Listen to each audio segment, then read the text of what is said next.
Baik, perkenalkan, nama saya Yosandi Nomleni, NIM 1803030149, kelas C, semester 6, prodi Sosiologi. Baik, pada saat ini saya akan mempresentasikan hasil kerja saya yang berjudul Hak Milik di Rusia pasca Soviet, Kekerasan Korupsi dan Pemerintahan Hukum. Yang pertama, kekerasan korupsi dan tuntunan hukum. Di seluruh dunia, perusahaan menerapkan berbagai strategi untuk mengamankan hak milik.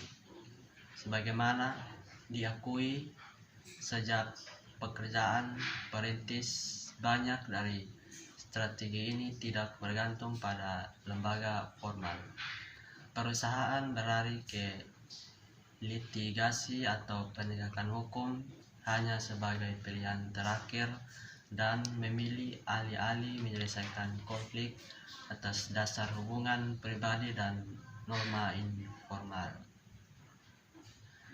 Rusia pasca Soviet, ketergantungan pada korupsi seperti penggunaan violence sangat lazim dengan penegakan hukum, dan mantan agen KGB sering bertindak secara informal sebagai penegak swasta atas nama dari perusahaan yang terlibat dalam perselisihan bisnis.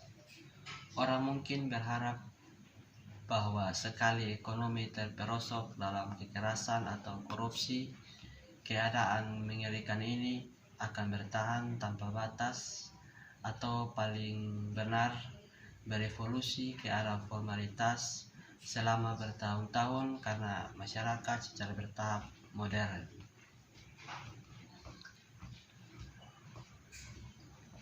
Rusia pasca Soviet adalah salah satu tempat yang tidak terduga. Antara tahun 1994 dan 2000 tahun, jumlah kasus pengadilan tahanan yang diprediksi oleh Rusia perusahaan meningkat dari sekitar 200.000 menjadi hanya di bawah 350.000. Itu kemudian ditambahkan sehingga lebih dari 1 juta pada tahun 2010. Lebih luas lagi berdasarkan diwawancarai mendalam dengan firma pengacara dan badan keamanan swasta, juga sebagai survei asli perusahaan di 8 kota, menyatakan bahwa banyak firma Rusia menggantikan penegak mafia dengan pengacara dan menggantikan kekerasan dengan tuntunan hukum yang dimulai pada akhir tahun 1990-an. Rusia pasca Soviet adalah salah satu tempat yang tidak terduga. Ada studi tentang hak milik berfokus terutama pada faktor pertama, kapasitas hukum negara, dan menyarankan agar penyediaan hukum formal yang efektif. Institusi adalah penentu utama dari strategi perusahaan. Sebaliknya, file kerangka kerja maju menunjukkan bahwa sementara tidak adanya negara, kapasitas hukum mengalami penggunaan hukum oleh perusahaan, meningkatkan kapasitas secara berkala, tidak memberikan insentif bagi perusahaan untuk mengubah strategi mereka untuk keamanan properti. Dengan kata lain, pasokan kelembagaan tidak otomatis mendorong permintaan kelembagaan.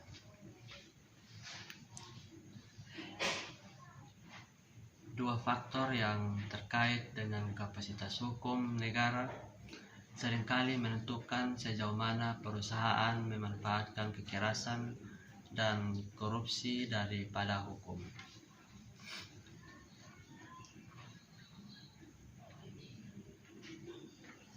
Prevalensi hambatan sisi permintaan untuk menggunakan hukum formal, lembaga, dan efektivitas strategi ilegal untuk mengamankan properti.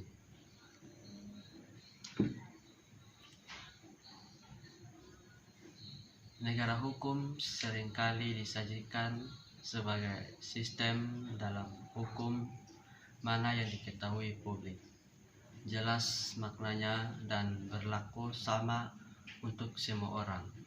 Tapi mengingat berbagai pemahaman klasemen, negara hukum mencakup berbagai masalah seperti mengamankan hak milik, kesetaraan akses ke lembaga hukum, dan secara keseluruhan tatanan politik dan stabilitas.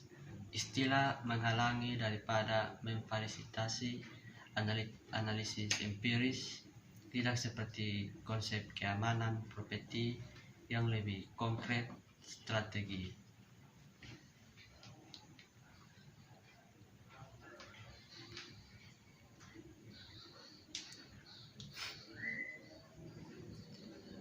Elaborasi konsep penambahan strategi keamanan properti sekutu membutuhkan klarifikasi tentang dua perbedaan utama dalam perbedaan tentang properti hak.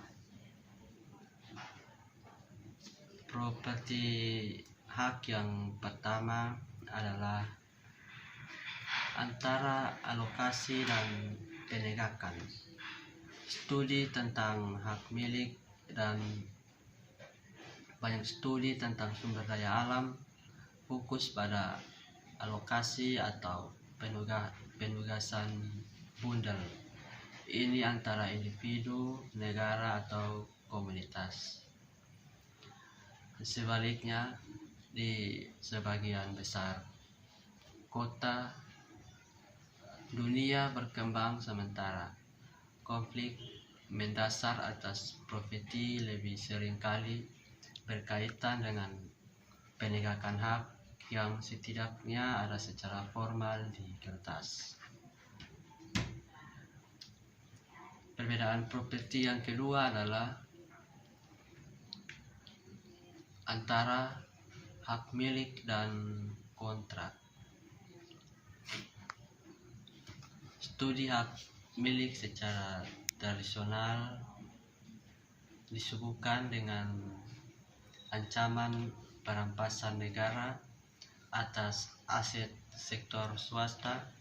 Di penegakan kontrak lebih sering difokuskan pada transaksi antar kantor swasta. Secara umum, strategi keamanan properti terbagi dalam 3 kategori.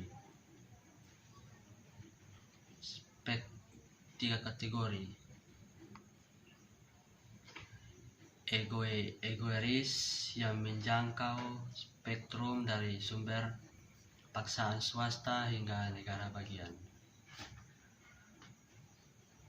Kategori yang pertama adalah pemaksaan pribadi.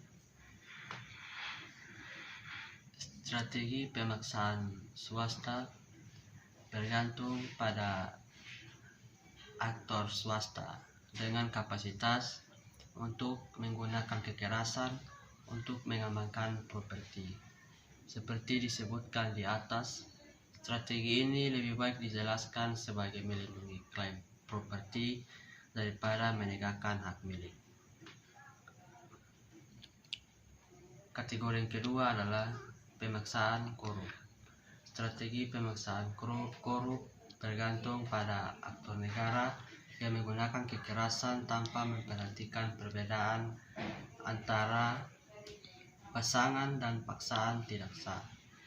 Yang ketiga, pemaksaan hukum. Strategi pemaksaan hukum mengandalkan aktor negara yang menggunakan paksaan terutama sesuai dengan aturan formal. Mulai pertengahan hingga akhir tahun 1990-an, perusahaan Rusia mulai mengandalkan keamanan properti strategi yang membutuhkan perampasan sumber daya negara yang korup, seperti sebagai raket perlindungan yang dioperasikan oleh petugas sebagai penegak hukum. Demikian hasil dari presentasi saya. Sekian dan terima kasih.